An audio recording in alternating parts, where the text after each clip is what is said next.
much for that. We will be back with Anna a little later. Now, though, we're going to speak to Bill Carr, Director of Forseti Training, which trains security officers on how to respond to incidents like this. Thank you for coming on the programme. Thank you for having me.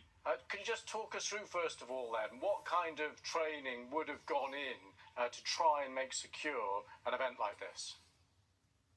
So there's a lot that goes on behind the scenes that people don't realise a long time before events, with risk assessments and planning and everything else. And we look at the security on this. We're already talking about security failing. We've had our own security failings at Manchester Arena, which has taken 7 years to correct with Martin's Law. But a lot of those focus on the fact that security can make a huge improvement, but we do have to be fluid in our approach because things do change very, very quickly, even leading up to these situations. So we need to be prepared for that. But what kind of security changes can happen when things happen so fast? If we've got something like a speeding vehicle, it feels like there's very little that can be done in the moment. The only thing that could be done is trying to secure the area beforehand. So beforehand, we do look at risk assessments, and HVM plays a huge role in that. HVM is hostile vehicle mitigation, and there's several systems out there. Even we've got portable systems. So what do you mean by that? So we just saw pictures there of the huge concrete blocks that we're kind of used to seeing that. What else is there? They're all a fixed position, whereas we have a group we work with called Protect Alliance. One of the members there deals with HVM, and they have some equipment which means that it can actually be rolled into place, which means that they could actually measure the distances there and then. So if they do spot an incident, that they can actually adjust it quite quickly, and it's highly effective equipment.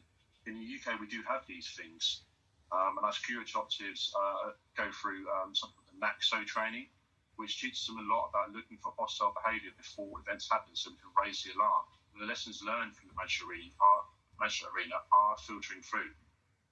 And is it a case that you can't basically leave any gaps now in barriers, whether they're fixed or whether they're permanent or semi-permanent? You just won't be able to leave any gaps wide enough for a car to go through, or is that in any way practical? I think there's always a solution, and there's a lot of factors that come into the results of that. But what we have to remember is that when people are looking to plan these sort of attacks, they're looking for the weaknesses, they're looking for softer targets. And unfortunately, they always find them. It's the people who don't think it will happen to them that normally happens to, because the preparation is not quite there, because it's just like, it's never happened to us, it will never happen to us. So they do some preparation, and the opposite side are more alert to this. And what about numbers? What about resources? Is it a case that simply you always could do with more people on the ground, more people involved in those risk assessments beforehand, and more people there at the events themselves? There's always scope for hindsight to turn around and saying we could put more security, more eyes on the ground, we could put more cameras, we could put more HVM in. They do have strict policies they have to follow for legal requirements in order to hold these events.